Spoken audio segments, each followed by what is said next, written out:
Si Jesus sa dihang siya gipanampon sa mahal nga Birhen Maria, kung unsay anaa sa mahal nga inahan, iya usab kini nga makatunan. Kay naaman tayo gitawag nga prenatal education. Nga samtang ang bata anaa sa taguangkan sa inahan, ang bata makakaton sa nagkalain-lain nga pagbati nga gibati sa inahan, sa mga pulong nga nalitok nga madungog sa bata dito sa ilawom, ang maong bata makakaton. For example, kung ang inahan usa ka maampuon nga babay, ang bata makakaton usab niini. Kung ang inahan usa ka malipayon nga babay, ang iyang anak mobati usab niining maong kalipay, kay ang anak o ang inahan sumpay, mao nang naatay umbilical cord, sumpay kita sa atong inahan. Unya kung unsay bation sa nanay, mukonekta ngadto sa anak. So kung ang inahan maampuon, ang anak makakaton sa pagka maampuon. Ang inahan malipayon, ang anak makakaton sa pagka malipayon. Ang inahan kanang matinabangon, makakaton ang anak sa pagka matinabangon. O ang inahan passionate sa iyang gibuhat, ang anak makakaton usab sa passion sa iyang inahan.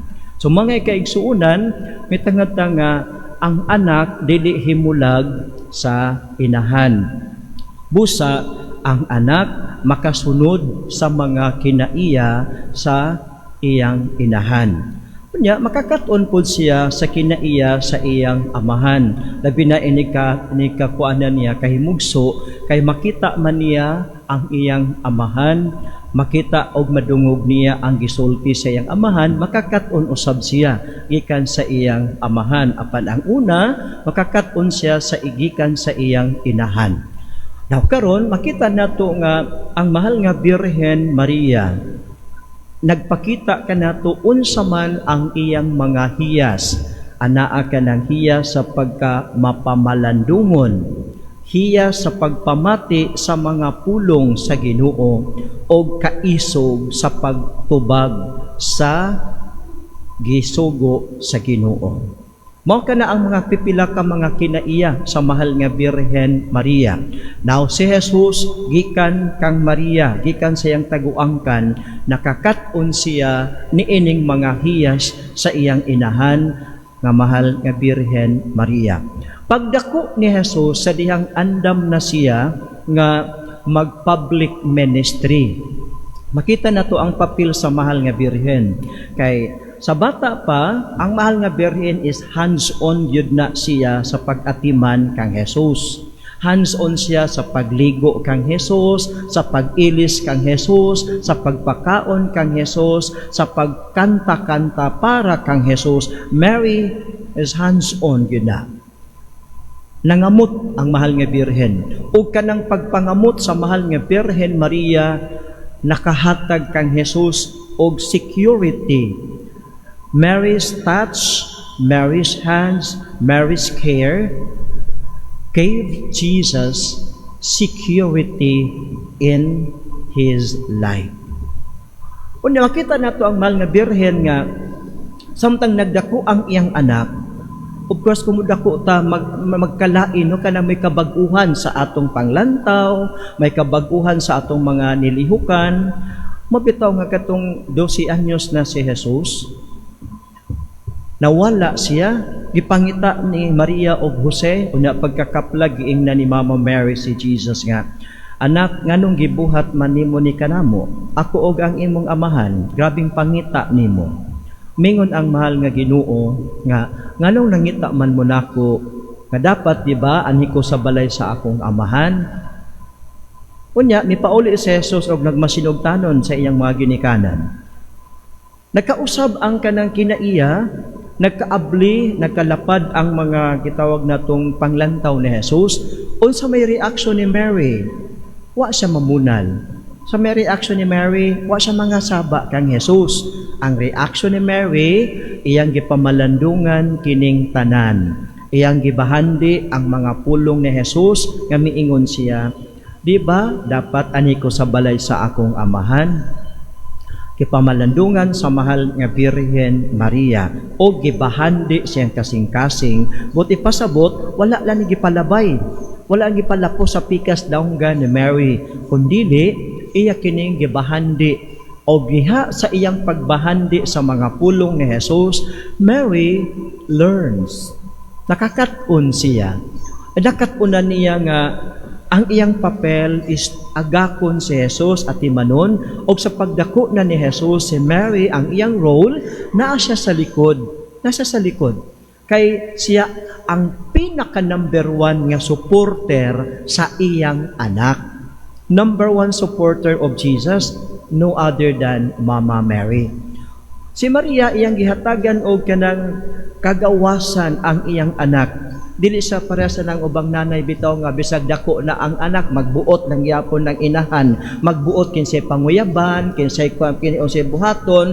Dili ing ana si Mama Mary. Si Mama Mary iyang gitagaan og freedom ang iyang anak to do his mission. Busa makita nato in the public ministry of Jesus, si Mary panagsara nato makita karon sa atong gospel na pag-ingon nga dunay balita nga si Jesus na buang daw. So, nalisuan og pangutok. So, ang kabanay ni Jesus og of course ang iyang inahan. In the other gospel writers, Mary together with her relatives miadto didto aron pagkuha kang Jesus. In the Gospel of Mark, ang gihisgutan ang mga kabanay adto didto panang usa ka inahan di gyud pwede magpabilin uban si Mama Mary. Miadto sila, kuhaon nila si Jesus, kay atimanon nila si Jesus. So si Mary, ato makitaan nga, ana siya sa likod, but Mary is always ready to come, to rescue, to come and be with Jesus when time calls for it. Makita na to kana.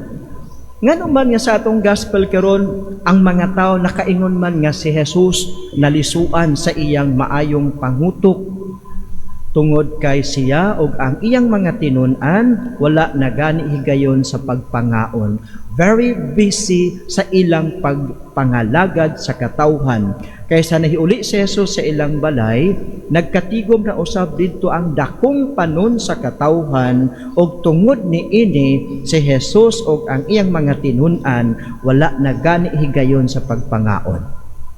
Now, makita nato diha ang image of Jesus nga so passionate. Passionate to serve. Passionate to give time for the people in need.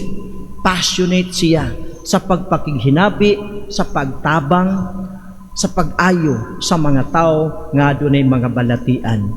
Asa man na niya nakatunan? Jesus learned it from his mother and from Saint Joseph. Passionate of what they are doing. So si Mama Mary o nang nagpakat-on kang Jesus o kana kay gikan pa sa tiyan ba ang kanang ang pag-educate ang kanang pagkat-on gikan pa sa tiyan ni Mama Mary ang bata nga si Jesus nakakat-on siya passionate.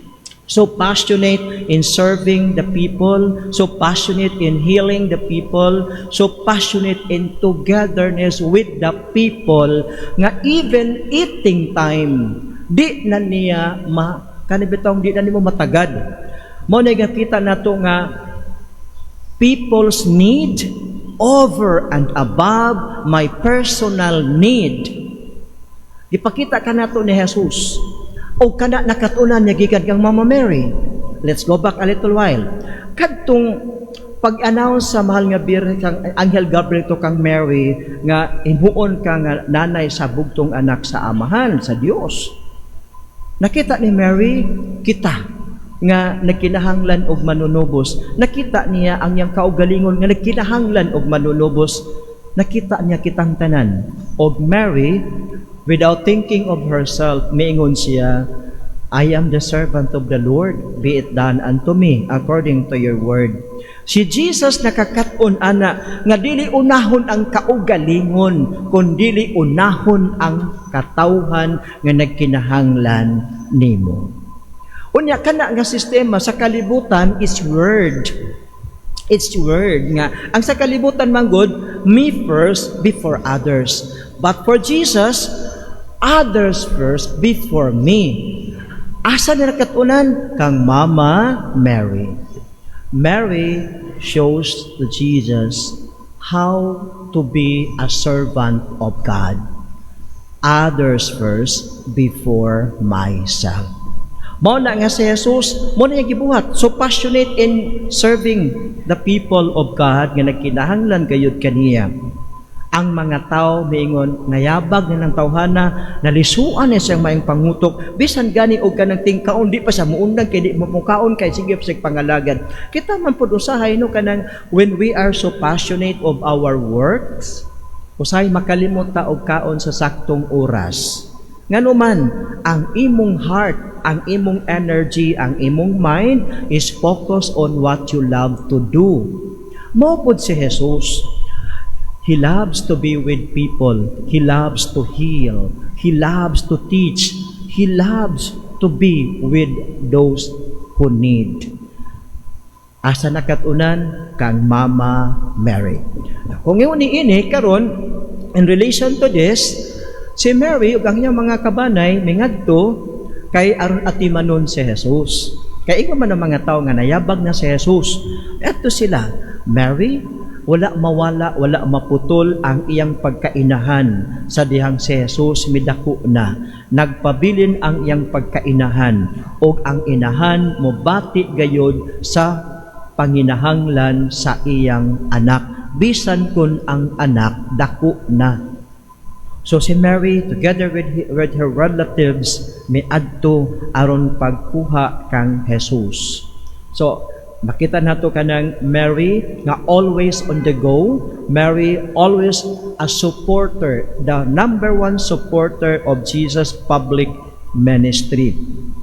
Kung ingon niini si Maria, ang ato karon dinhi sa ato sa Birhen sa Regla, ang atong shrine gitahasan sa pagpakaylap sa debosyon sa mahal nga Birhen sa Regla. Manay purpose nga nung gi-approve ta nga Archdiocesan Shrine ni adtong 2001 o pagka National Shrine ni adtong 2007. I-promote nato ang debosyon sa mahal nga Birhen sa Regla. O ang number one nga mo promote ani mauman kayod ang mga taga-dinhi sa parokya. Busa karon atong gisugdan pagtukod, pag-organisa ang mga dibuto sa mahal nga Birhen sa Regla. Gitawag og kanang Cofradia de los Devotos de Nuestra Señora de Regla. Mao ning mga tao nga nasa tubangan nga na uniform sila mga sinina. Sila ang una karon nga mga sakop. Unang sakop sa Cofradia Birhen de Regla.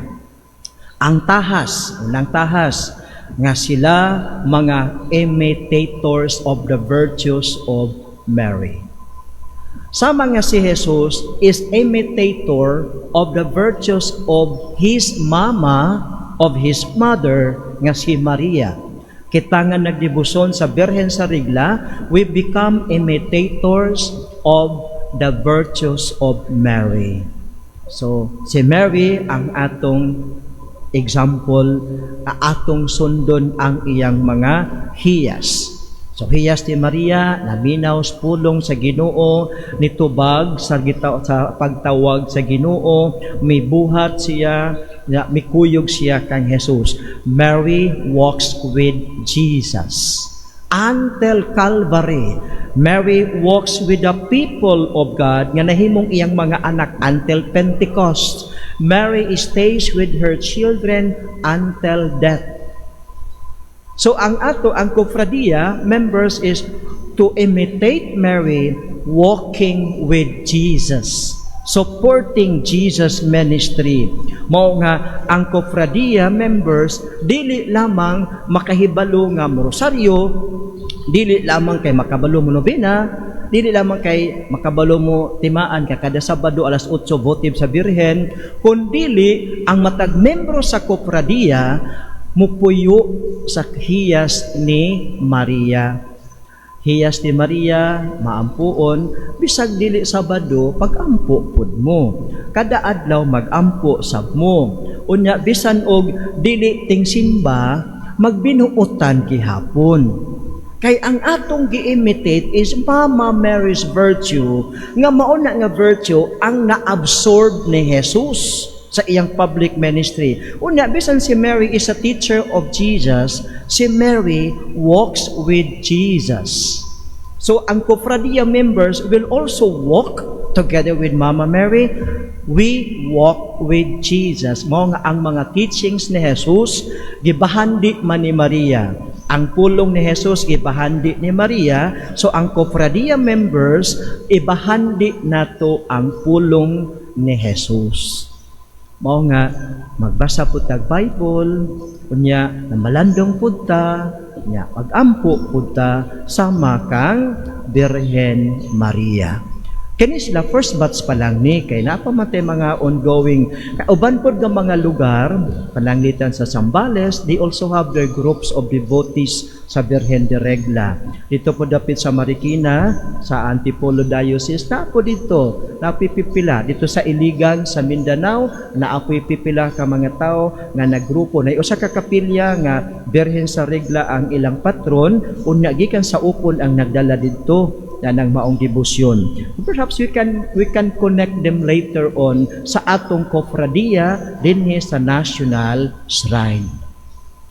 Nindot na siya nga naata. Later on, we will produce our common prayer booklet na bisag dili ta ting meeting, dili ting simba nato nga time, makapray gihapon ta together with the members of the Kofradia.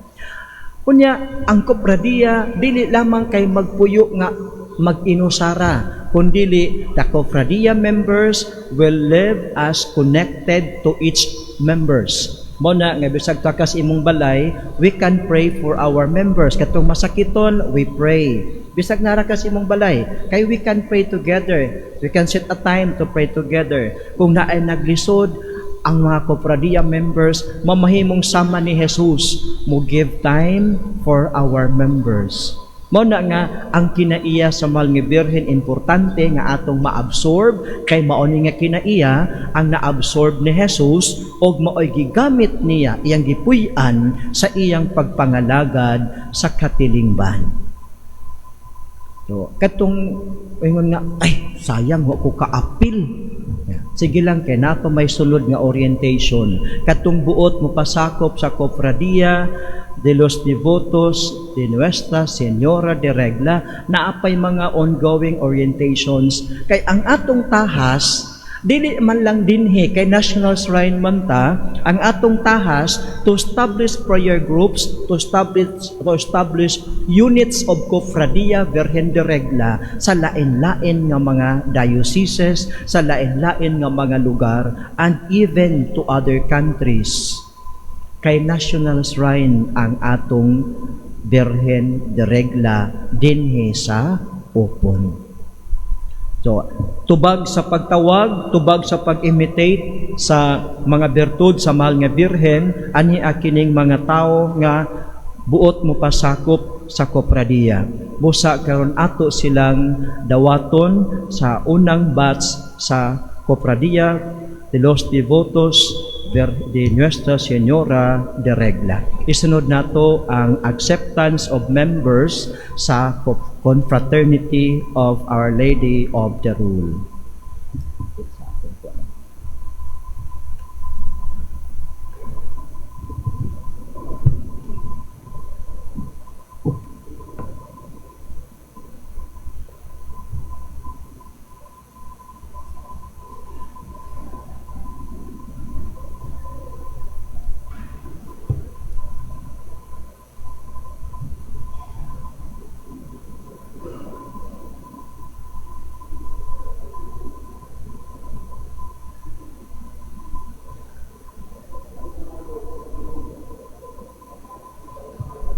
medals? Sige.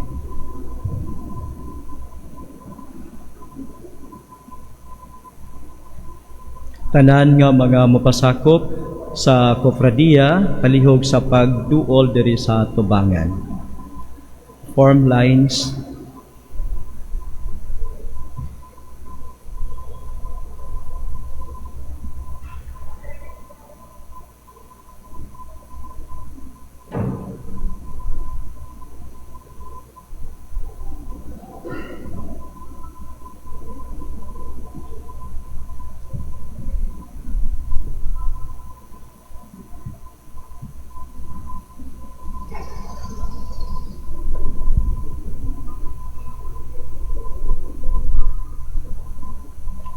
Dear brothers and sisters, through baptism you are called to be children of God and disciples of Christ. Today, you come forward to be installed as members of the Cofradía de los Devotos de Nuestra Señora de Regla. Are you resolved to unite yourselves more closely to God and to serve with faith and devotion? Yes, with God's help.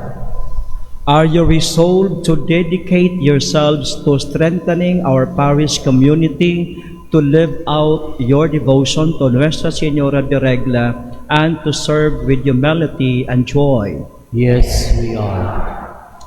Are you resolved to serve God faithfully and to strengthen our community, inspired by the example and intercession of Nuestra Señora de Regla, who teaches us humility, devotion, and love? By the grace of God and through the loving intercession of Nuestra Señora de Regla, we resolve to serve with faithfulness and devotion. Members' solemn pledge. We Together, humbly pledge our faithfulness as members of the Cofradía de los Devotos de Nuestra Señora de Regla. We promise to uphold the spiritual and pastoral life of our parish national shrine and to cherish the devotion to Our Lady, who guides us with her material care. We commit ourselves to imitate and live your virtues with joy and humility, spreading devotion to you in word and deed. Bless our resolutions and obtain for us the grace to fulfill duties with zeal and love. May the Lord guide our hearts and actions so that we may be serving with all our being. Amen. by the authority entrusted to me as shrine rector, I now accept you as members of the Cofradía de los Devotos de Nuestra Señora de Regla. From this day forward, may you carry out your responsibilities with devotion, humility, and love for God and His people. Amen.